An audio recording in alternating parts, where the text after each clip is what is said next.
I see a steadfast presence. And let me tell you, if you've ever played a Dash champion against Poppy, there is no feeling worse in the world than just getting absolutely ruined by a single basic ability. I will say it's not the worst. It feels impossible. But it probably felt impossible for SK2, and they managed to beat Rogue, so crazier things have happened. That said, this is the worst possible start. Reeker getting cyber-bullied in the mid lane. Gold card does come out. Maybe they can turn it. Kaiser knocking him back into the tower. They're getting at least one tower shot. LeBron getting lower and lower. Ticking, burning, ignite, going. Will it be enough? Healing through. It's going to be okay in the end, but Armut! Flash over the wall. Are they going to follow? Hook out. Spider Knot goes to safety. Engaged it. Now up towards the top side. We're just going to get into the minion now in a bit. Selfmade not level 6 yet, but Alfari can just dash on him. Through, clean engage, easy follow-up. Arma, no real way out of this one. Is forced to flash to safety, but the flash follow-up means first blood for Alfari and Vitality. Vitality was going to be looking for either Drake, at least when they had the bot side priority, or try and just force a play around Herald. But we're speaking about this Herald now, 9 minutes into the game. Yeah, the push back. He already made it in. He's going to try to foot disengage with Perks. It just doesn't work. And that's the combo. Even the steadfast presence, not enough to stop it.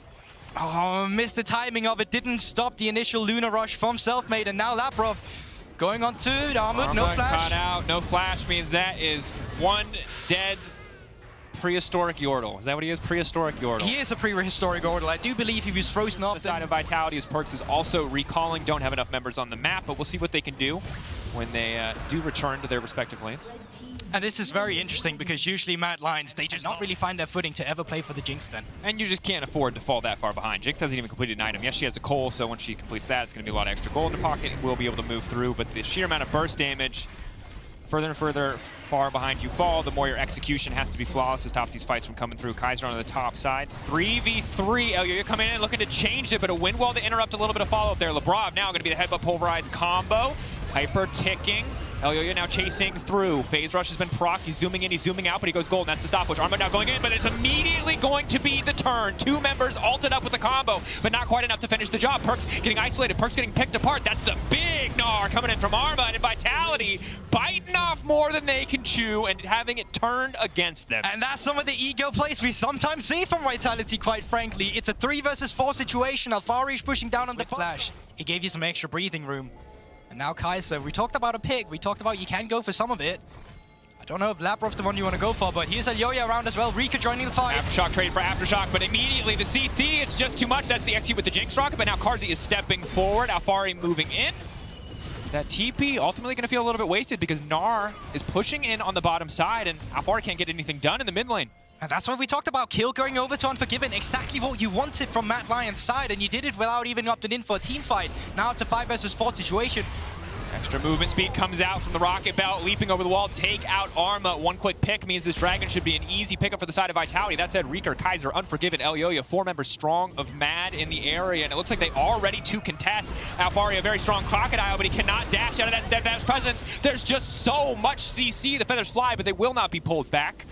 You can play patiently. Labrov is returning to the fight as well. Death timers are fairly slow so far, or quick rather, and that means Armut will be up and available as well in 10 seconds, although he does not have that teleport. Vitality with the remaining members able to secure their first neutral objective in the Draco. Started, has been warded out, but the control ward will stop any further vision from coming through. Mad Lions, they've got Mega Gnar for just a brief moment. If they want to go, they have to go now, but instead it looks like they're just going to have to concede this one. Intel is being given.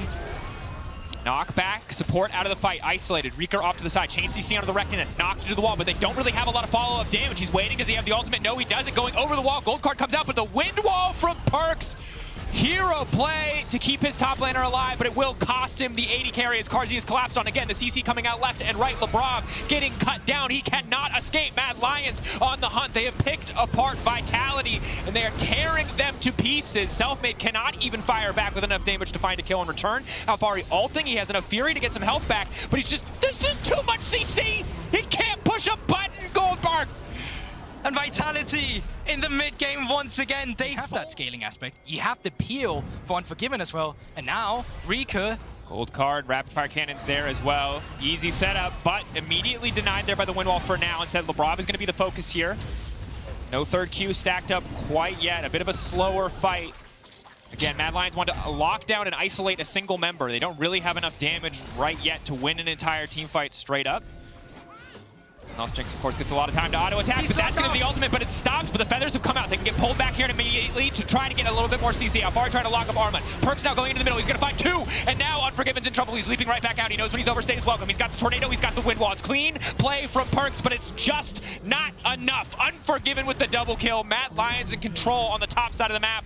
Rocket going in, but it's not going to do anything. What an absolute hero as soon as Selfmade Drinks after this play as well. They are firmly in control of this game. Elyoyo 4-1-7, part of every single kill. Kaiser. They have the individuals for it. That's why they're going for these plays. But sometimes you need to take a step back and just relax. But Mad Lions once again with Rika, they're looking.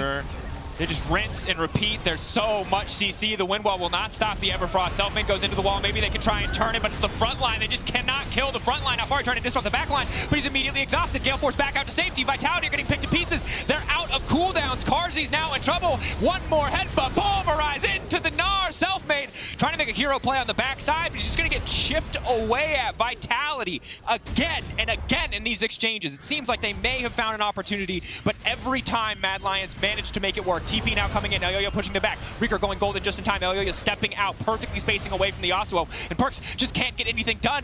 The wind wall falling away means he is the dead man walking. There is nothing he can do here, and Mad Lions are dominating these fights. Mad Lions, where have you been all season? This is beautiful team fighting versus team phase is starting to show up in the team fights. And Unforgiven and Rika, once again, the two rookies that came in to the team this split. Clear things that they want to do. Vitality will look for more opportunities to come back in this game, but it is difficult. Unforgiven caught out here, but the exhaust comes in clutch. The knockback, are they going to use it, or are they just going to go for the kill on a Selfmade instead?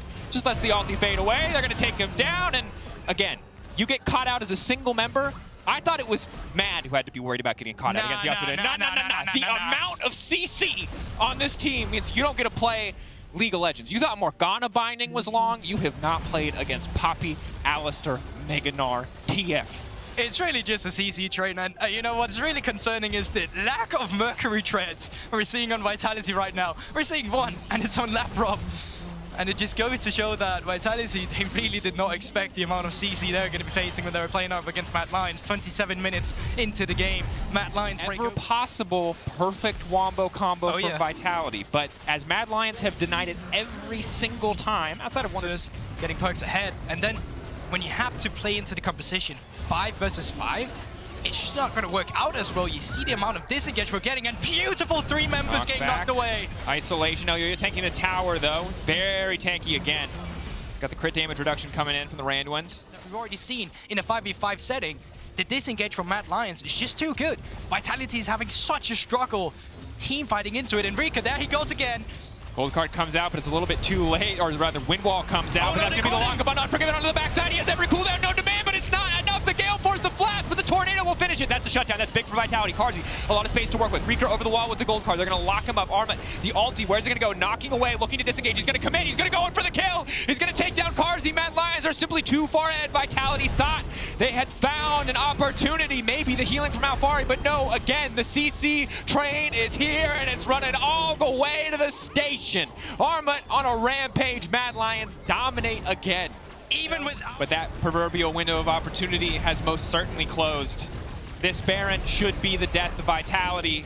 It should be one more day in the LEC with hopes alive for the side of Mad Lions. This is big. Again, remember, Unforgiven. It looks good. Kaiser and Elyoyo go on him. I think, hey, he's got a lot of life still. Maybe he's going to live. No. Ignite comes down. Infinite CC comes down. Perks on quite far. Oh, Perks locked up. Gold card comes out. But again, the Everfrost does not really care about that wind wall. Perks getting slowly chipped away at. There's another gold card, and he cannot play the game. It just keeps happening over and over again. But there's the combo. Maybe now. Xayah coming in. Big damage coming back from the lethality, but not nearly enough to get anything done. Mad Lions, again, they are just beating them down with their wallets. Vitality find brief moments where they can get it right, but it is not enough. It has not been enough throughout this entire game, and Mad Lions will make the upset happen.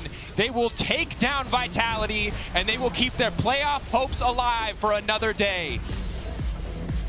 Completely different Mad Lions we're seeing today from last week. Last week they tried to be so creative. So many top playmaking scenarios was pushed upon them, making the Aatrox work, making the Ryze work in the early game as well. But this time around, they just have a scaling peel composition, play for Unforgiven. We set it up today, Drakus. Who's going to be that secondary?